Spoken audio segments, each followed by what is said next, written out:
This week on Garden Time, we tackle fall decorating and how to dress up your garden for the holidays. And we bring you some great gardening tips to help you prepare for the winter. Coming up next on Garden Time. Garden Time is brought to you by Capital Subaru in Salem, Oregon. Start your new Subaru story at Capital Subaru. We are like nothing else. From the moment you step through these doors, you see it, you feel it. We do things differently here. Our people, our culture, our customer experience. Tell us what you're looking for and we'll upgrade the way you shop for Subarus.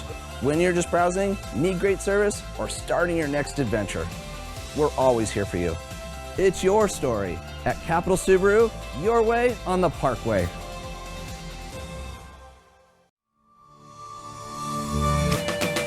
Welcome to the Garden Time Podcast. We're based in the Pacific Northwest of the United States in a Zone 7 region.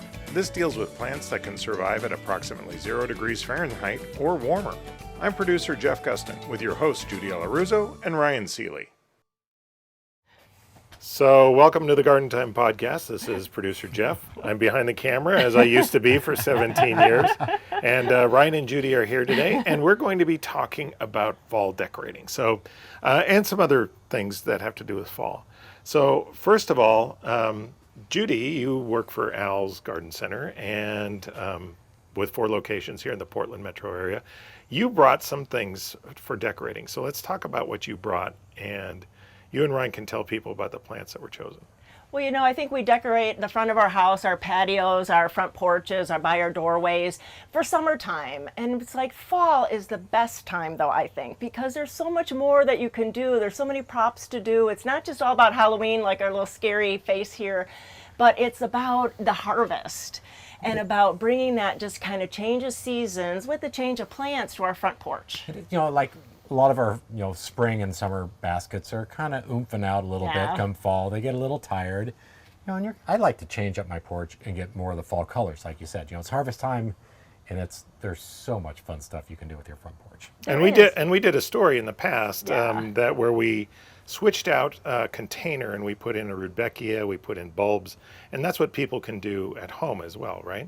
Yeah, your containers, you just don't have to redo the whole thing. You just kind of take a knife and kind of take out the geraniums or take out those impatiens and put in fall pansies, put in some mums in those really beautiful fall colors in yellows and russet and even purples. And so you can kind of just change them out one by one. You don't have to redo that whole container. Yeah, because I leave things in my pots that stand there year round. Yes. That you can give it a totally different look, like you said. Just pop out a couple things, add a new splash of color, and I'll take you through the fall, some even all winter long. Yeah, so Ryan and I did this kind of display here in front of the house, and so we used annuals and a few perennials, but it's all about fall, and it's all about, these are all different kind of things. Plus, we've added in pumpkins, and I love the assortment of pumpkins these days. There's maybe 25 different ones at every store. But pumpkins have come a long way. It used to be, okay, here's your big orange carving jack-o'-lantern. Now you have the orange ones, you have the white ones, the yellow ones now, which are really cool color. Warty ones, green warties, white warties, curved ones. I mean, there's so much you can do with the pumpkins alone. Right. Let alone, pair them up with all these great plants. And if you don't cut them, you can use some of them for squash soups, because they're all part of the gourd family, and some of them are known for their taste and their consistency, correct? Yeah, and this I think can stay even till Thanksgiving. Some things will go if it frosts really heavy, right. But I leave my pumpkins out until I put up Christmas. And like you said, without carving them, they'll last for months. Once you carve them, you're only going to get a week or two out of them. But yeah, so let's talk about some of the fun things. Mums have been around forever. We're all very familiar with mums. They've been around a long time. Yellows, oranges, reds, whites, pinks, purples. But some of the cool flower colors are coming out. So different colors and then different bloom size. So we have one up here that you brought, this one, Judy. It's kind of really interesting looking. Why don't you kind of describe what this one is? Yeah, these remind me of the old-fashioned, for us older people, football mums, like when we went to homecoming and we had the corsages with the big mums. And so this is kind of reminiscent of that, but so those big blooms, not just the small cushion mums that are like more maybe well known. And then like the spider-shaped mums. So I think the fancy mums are always kind of good to have. It's kind of had like a sea anemone kind of look. Yes, Like, it does, like a it little does. ocean creature on there. Now, are these as fragile? So I know that the small pincushion mums tend to break rather easily when they're bumped. Are these larger decorative mums the same? Yeah, I think so. It just depends, but I would still be a little careful on them. Right. And if you want to plant them into the garden, just mulch them, because I think planting this late into the garden, at least for the Northwest, sometimes they don't get a good hold with roots, and you Right. could lose them over the winter time. But hey, it's worth a chance. If they make it, then you got mums next year too. And there are some differences between mums. You'll Yes. see like mums that are in the garden centers, out on the garden center benches, that are more designed to be an outdoor mum Correct. that you can plant. That'll be a Right. little bit hardier, that you may come back. But then you'll have the ones that are floral Yeah. mums. So those are not generally as hardy. They're Right. kind of bred and grown just for the different looks. So, but if you're just doing it as for fall decorating, you don't need to worry about it. But Correct. if you do want to make it actually perennial, do a little homework first before you start. Definitely. What else do we have? So there is another kind of fun one. This is called Celosia. Yeah, look at that. Celosia. So this one has kind of a real kind of feathery looking, like bottle brush kind of plume. This one is a real small purple little spikes, and it's just loaded right now with color. You know, and Celosias come in an array of colors. You'll see lots of yellows, lots of reds, lots of oranges. Some of the plumes on them will get to be a lot larger, almost like feather duster Yes. kind of plumes. These are nice because they're a little bit of a smaller foliage, but it's just kind of a nice fall color. I think Is this a perennial or an annual? those are annuals, Yeah. unfortunately. So yeah, there are a lot of them, but they're one that you could have going all summer long. Sure. And they're just in their prime right now. So Right. you could have lots of months of this, and they'll go until you get some hard freezes. Yeah, and they love summer heat, so they really do well our summer weather. Right. And you know, I love the ornamental kales and cabbages, and so that's this one here. And those come in like greens with purples or greens with whites, and those will stay. I've seen them in the landscape or in pots till January. Yeah, they'll definitely take the cold weather, just go all winter long, and you know the colder it gets, they start coloring up even more. So very much. when you buy them at the store now, they may not, since we're still at warm temperatures, may not be fully colored up. You'll start seeing some of the purple or some of the white on the inside, but they just even get better as the colder it gets. Yeah, those are cool. So always a good accent. You know, we talked about kind of the the plumes and the fuzziness. So this ornamental millet is a really cool plant. You know, it does remind you of that long feather duster, bottle brush kind of thing. But millets come in lots of different varieties. You know, how many are you doing at Yeah, house? we have this one. It's a dark really comb. The flower is dark with the green foliage. Then we have like a lighter colored with the green foliage. And then there's a gold foliage one with the dark, which is a pretty kind of contrast. And I think the millet is really nice too, because once the foliage kind of goes away with the frost, leave it out because the birds will eat it. I mean, Yeah. you buy millet seed for your birds, so just leave it out all winter time. And you know, for those that are listening that can't see it, you know, the foliage is kind of like a corn. Like a corn grass. Corn grass. So it's you have a really long, tall. These plumes are probably over a foot long, up tall. And this one's a little bit more compact growth. Sometimes you can get them. The millets can get up 4, 5, 6 feet tall. So depending on what you want to do, you can have real dark foliage, on the focal point. But this is a pretty cool one for that. And I like that when we kind of put this together and you were kind of playing with it. And I love that the corn stalks in the back kind of echo that texture to the front with the millet. Right. And it's like very artistic, right? Yes. But yeah, so kind of think of that when you're making your display. It's like any other display you do. You kind of think of textures and colors and put that all together like that. And colors don't always have to come from a flower. So, we have a couple here that are the ornamental peppers. And so ornamental pepper is kind of like you think of a pepper plant, an actual little pepper. But these that we have just used today are tiny little purple peppers. They're kind of I don't even know how big you would I call don't know, that, not even 2 inches. about an inch long, but very, very thin. And you get lots of different colors and lots of different styles. Yeah. So you'll have these that are, little upright little peppers. You can get a little round ones. You get some larger ones. But usually in the purples, reds, pinks, yellows. Really great fall colors. Another one, I don't know if they're super edible. They're so hot. Are they? They really are. I've never tried to eat one, but we had a contest one time. we call them ornamental. Let's just leave it at that. Don't It's just eat 'em. let them to look at, not for eating. But so great colors on the ornamental pepper really gives you that kind of pop. So just set them on the like this, or do them in containers as just kind of a different focal point. Yeah, it's a color spot instead of a flowering one, for You know, sure. and like you're saying, color spots, pansies. Pansies and violas, and then those will get us through till January because they just stay, and they don't mind the cold. They don't mind the wet, Right. and they'll really take it. So if you have planters that are out in the weather, put pansies and violas because they will be fine unless it gets really cold and they'll kind of stop. But once it warms up a little bit, you'll get more flowers. And then, you know, we're talking some of these, you know, everything we've kind of shown so far has been annuals. But there are some really great perennials that you could have in your pots and containers.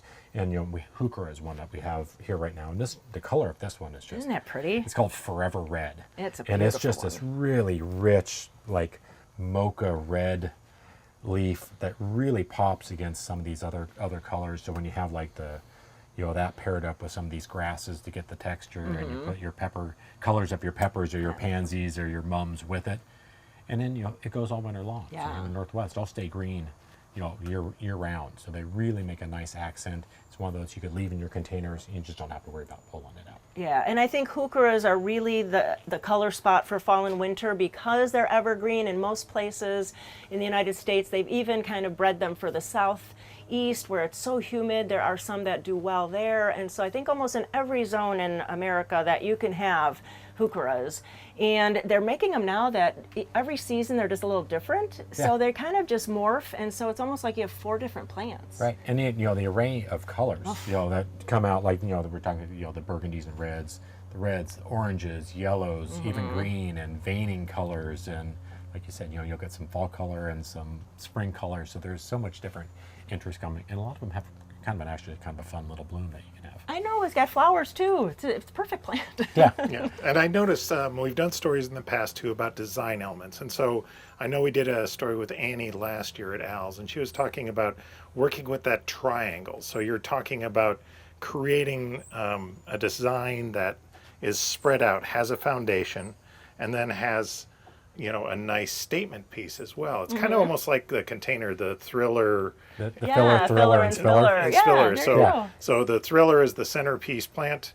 The filler is the plants that are in the bottom, and then the spiller are the ones that go down over the edge and soften the edges. And this design has that. You guys did a great job. Yeah, and we used to get some height. You know, we just use a miniature hay bale Yeah, or a perfect. full hay bale, which you can find at a lot of your nurseries and garden centers right now. Right. We'll sell that. So, you know, you have your height of the corn stalk, you know, your little intermediary, and the hay bale works really well. It's like a bench to put things on. Right, right. And, you know, this is nice because, you know, a lot of these plants we could just set in their pots. Yeah. And just set them around, use them to decorate. You don't have to worry about having big fancy containers. I mean, you can. But Right, you right. Don't have to do that. So a lot of fun decorating ideas, and, you know, I've been online looking at all sorts of different ones, you know, through, you know, Better Homes and Gardens and Sunset Garden magazines, and there are so many different ideas of what you can do right now. It's all over the internet. Yeah. So it's fun to take a look. And really, for all our regional people, go to your independent garden centers in your neighborhood, your favorite one, and you'll see all the displays they have. And, you know, those are creative people, so if you want to steal their ideas, go right ahead. That's what they're there for. Right.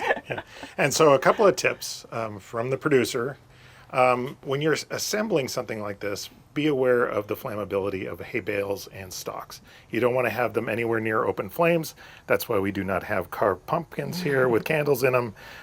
If you do anything around hay bales and stalks, remember to use battery operated lights if you can, or just leave them as they are. Also, tripping hazard. So we have left ourselves, those little trick-or-treaters need to get up to the front door. And so you don't want to have any plant materials spread out and creating a problem for people getting to your door. So we're going to take a break here from Capital Subaru. And when we come back, we're going to be back inside and we're going to talk about some great fall tips that we may have missed last month with Jan. We'll be right back.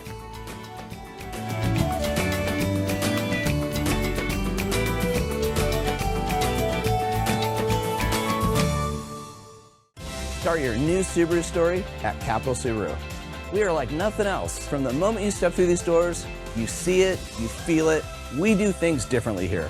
Our people, our culture, our customer experience. Tell us what you're looking for and we'll upgrade the way you shop for Subarus. When you're just browsing, need great service, or starting your next adventure, we're always here for you. It's your story at Capital Subaru, your way on the Parkway.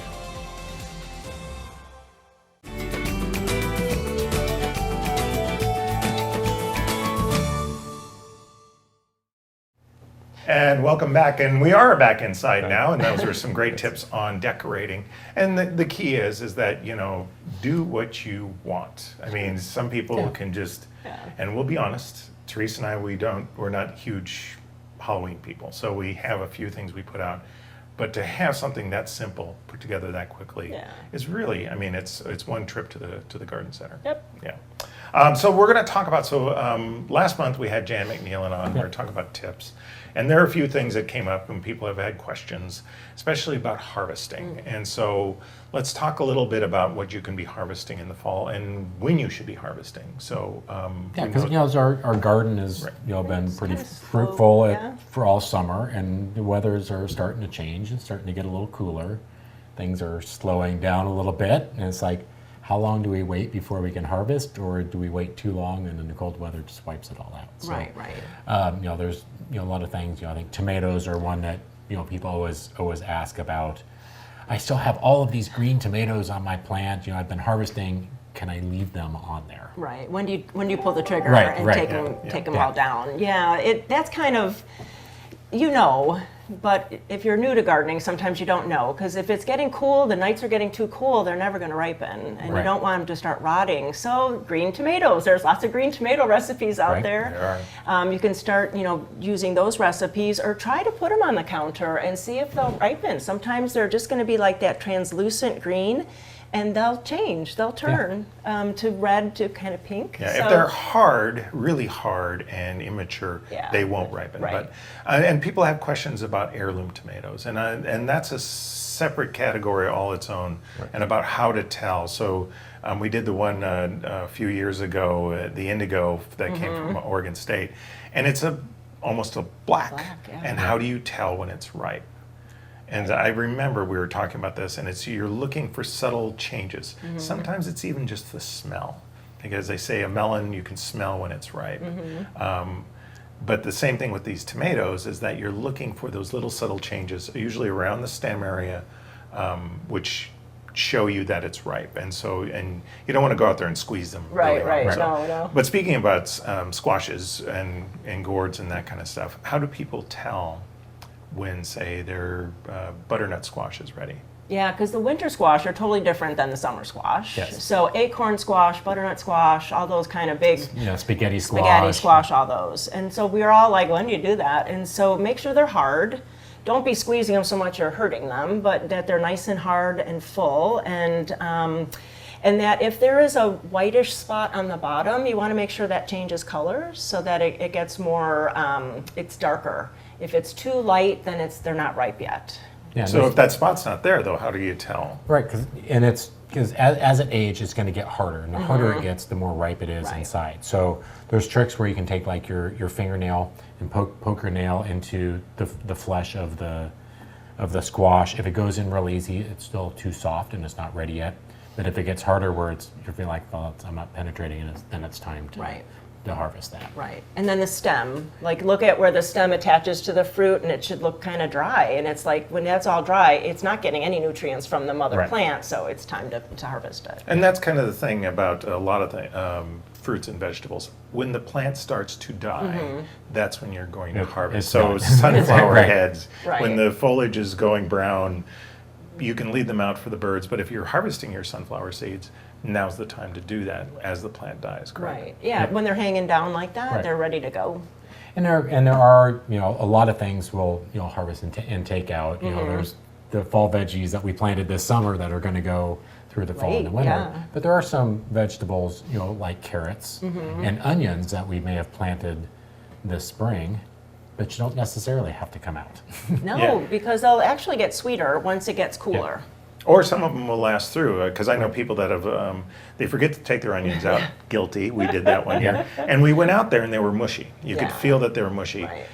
they came back the next year. That plant didn't die completely Right. away. Our potatoes, once those stems died back, we dug them up. But for people that haven't dug theirs yet, now would be a good time to do that, correct? Yeah. Yes. Yeah, you want to get them out. Your foliage on the potatoes should be dying, like you're talking about, dying back and not looking like much now. Right. It's not taking on any more nutrients. It's not growing anymore.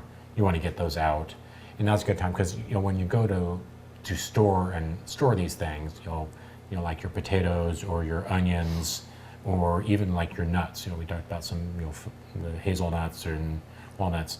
They need to be kind of dry. Yeah. Once you put them in and store them wet, they're going to rot. So yeah. you need to have them dry. So when we still have these dry weathers, it's good to get those out. Make sure you dry them, in a cool place. Be sure they're dry before you store them. Right. Yeah.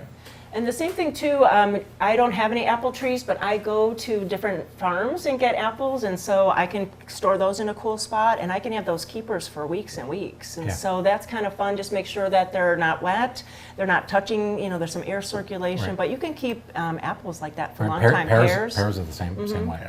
Yeah, but before we did our recent tour and we harvested our pears, brought them in, and once again, to know when your pear is ready, you lift it lightly and go to 45 to 90 degrees, and if it snaps off, it's ready. You don't want to wait for it to completely turn color on the tree, because then by that time it's too Yeah. late. So we cold stored ours, and we came home from our tour, pulled them out, and they ripened within a week, and we had wonderful pears that weren't gritty. They were delicious. And so, and that's the key there, is knowing how to harvest them, how to store them, which will actually make them tastier as time goes on.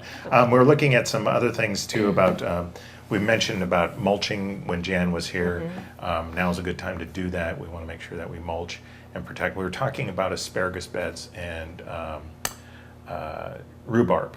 And those plants are based on the crown. The crown is where you're going to get your stalks, or you're going to get your asparagus spears, and you want to protect those, correct, at this time of year? Yeah, because anything that's slightly above that crown that is exposed to the weather, it's okay to bury those, and then come spring you can kind of pull that back. But that mulch is going to help insulate that crown, because that's really what you want to protect, is that crown and the roots below. Yeah, and for us in the Northwest, it's the rain, but other places it might just be cold. Right. In case the snow doesn't come in certain places and kind of insulate it, then you want to have something there. Also for dahlias, I was thinking about my dahlias that I don't dig them anymore because I would lose them more that way when I stored them. So what I do is I cut them back, and then I put newspaper down as just like a protective, because those the stems are like hollow straws. Right. And so then I put newspapers and then lots of leaves on top. And Yeah. knock on wood, they do well. Yeah, and here in the Pacific Northwest, we don't have those extreme cold temperatures where the soil's going to freeze, Right. and we're going to lose those. We don't dig our tulips, we don't dig our daffodils. We leave most of our bulbs in the ground, including our summer blooming bulbs. Yep. As long as we have the good drainage and they don't Yes, run away from yes. all the rain. Exactly. Yes, good drainage. So, and then as far as around the home, we talked about, we've done stories about this, about cleanup and that kind of stuff, what you can do around your home. So what are some tips there? Yeah, so there's a couple things as we're coming off of summer, and the rains are coming. Gutters are always one of those things we need to start looking at now, and want to make sure that as rains come, that our gutters are clear, and it's not going to be the last time you're going to be up there, unfortunately, because all the leaves have come down. So I'm usually cleaning mine out a few times just to make sure that the downspouts are unclogged. There's nothing sitting up there that's going to be rotting, and give room for the rain. Yeah, definitely. And hoses, I always drain my hoses, drain all my drips. I pull those in, and then I put those little kind of insulators over the taps, even though we don't get really cold here, but you never know. Sometimes we do. Yeah. But make sure I put those all in place, put the hoses away in the basement. What And else? then plants that are sitting on our decks or patio that may be sitting in a saucer. You want to think about those. That saucer, it's great in the summertime when you're trying to retain that water in the saucer for it to soak back up. But once the rains come and it's just sitting in water all the time, go ahead and remove that saucer so the plant can drain and not sit in water all winter long. Yeah. And we did, Therese, associate producer, loves ginkgos. And we planted a ginkgo, and we notice now when we water it that it doesn't drain. So obviously that the drain hole in that pot is not open. So we're going to have to go in and probably just take a probe of some sort, a pencil or a pen, and open that drain hole up, because even if the pot is sitting in a saucer full of water, if the plant is sitting in water, it's not going to survive as well. So there's root rot, and things that dried out over the summer are not going to dry out over the winter quite as quickly. Anything else that now's a good time also, we look at your garden tools. You've been out in the garden all summer, you're digging things up, and you'll be using them this fall. But we want to make sure that when we're putting away our garden tools for the winter, they're clean. Yeah. We want them to be dry, we want them to be clean so they don't rust. It just prolongs the life of our tools. You can also, if you have wood handles, you can rub a little, kind of sealing oil or thing on your oil to keep those hydrated so they don't dry out. Make sure your blades are a good time to sharpen your shovels and things like that if you want to, and get everything ready to be stored for the winter. Yeah. There's all those little kind of things. You just kind of look around the garden and just kind of make that checklist, or just kind of just notice things and just get ready for the winter. And take care of those tools, unless you've lost them in the garden over the course. Then you may find them. You'll find them. Yeah, you'll find them. Patio furniture is another one that yeah. comes to mind. A lot of us have, nice patio sets that have, cushions on the outside. If you're storing your cushions for rain, it's good to get them in while they're dry. You don't want to wait till they're wet and then bring them in, because then they're going to get mold and mildew on them. So kind of pay attention to kind of how much more are you really going to use it before the weather comes, and then make sure you bring those in while they're still dry. Right. Yeah. And we wrap our cushions and we place them above the floor level in our shed during the winter time. Friends we've heard and viewers that of the TV show, when you put cushions down and rodents and little mice come in, they can chew through there. So those cushions that you put on the ground floor of your shed, they'll become nice little homes for a little while. And then greenhouses and cold frames. And we were talking about this because some people don't have a greenhouse, some people do. The key is, like anything else, is keeping them clean to avoid disease and to make sure that everything works. So, if you have power going to it for heaters or power or hoses for water, make sure that those are good in operating working condition, correct? Right. Yep. And then, also, and like, it might be time to start thinking about bringing plants in. Oh, sure. We've touched on this in previous podcasts about, if you have like house plants and things like that are been used outside, and before the weather and the temperatures start changing, now is a good time to start, maybe replanting those and acclimating those to bring them back in before it gets too cold. Making sure your plants are clean before they come in. And just now's the time to start thinking about, okay, what do I need to get done, and start getting ready for fall. Yep. And I know in the upcoming podcast we're going to talk about holiday plants, but there's always, no matter the time of year, you can always go into a garden center. We talked about it when we did the display out front. You're going to find displays of what's blooming and what's looking great. Holidays change that as well. And then going into January, you're going to see house plants. People bring plants in to liven up their living spaces. So any time of year, fall, winter, spring, summer, you're going to find beautiful plants at your local garden center, correct? Oh, definitely. And I think that coming in this time of year, before we put the tree up, before we get all the holiday stuff out, I think houseplants are that kind of interim kind of just filler for us, because we're craving to be outside, so we'll have greenery inside. Just to kind of, we don't have that kind of anxiousness that we're not outside in nature. And I'm still planting and moving things around in my yard because it's a great time to do that. So, it is, it's true. it's like, don't just plant it once and forget about it. Move it around and change it and add new things all the time. I have this list on my fridge because we talked about things that got so burnt, and so I've been going around and marking all those so that I know when I have that time and when the weather's right, I know exactly what I'm going to do. So. Excellent. We're ready. And finally, the cold weather pushes us inside, but it also pushes other things inside. So people are going to start noticing possibly ants, critters, and insects and things like that. Spiders. Try to get out of the weather also. Yeah. But some people will capture the spiders and release them back outside, which is good. I noticed there were some stink bugs that are showing up. Yep, So I'm as you're starting to see getting those too. late season stink bugs and ladybugs that are all looking for warmth and a place where they can winter over. So be aware of those. Save them if you can, especially spiders. Spiders are great for the garden. Anything else that we can think of right now?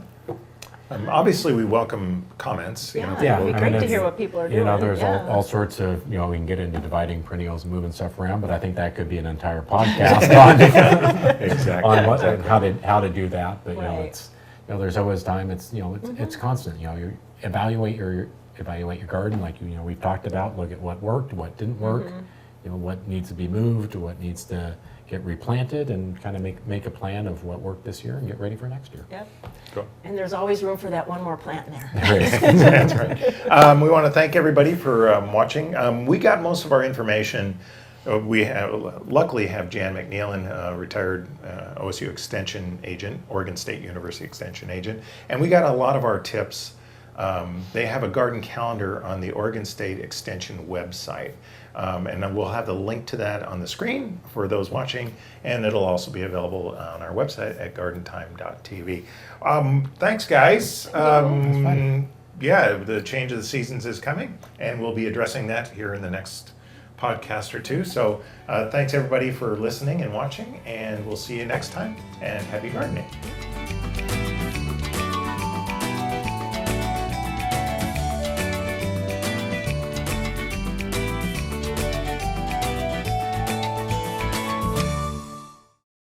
Start your new Subaru story at Capital Subaru. We are like nothing else. From the moment you step through these doors, you see it, you feel it. We do things differently here. Our people, our culture, our customer experience. Tell us what you're looking for, and we'll upgrade the way you shop for Subarus. When you're just browsing, need great service, or starting your next adventure, we're always here for you. It's your story at Capital Subaru, your way on the Parkway.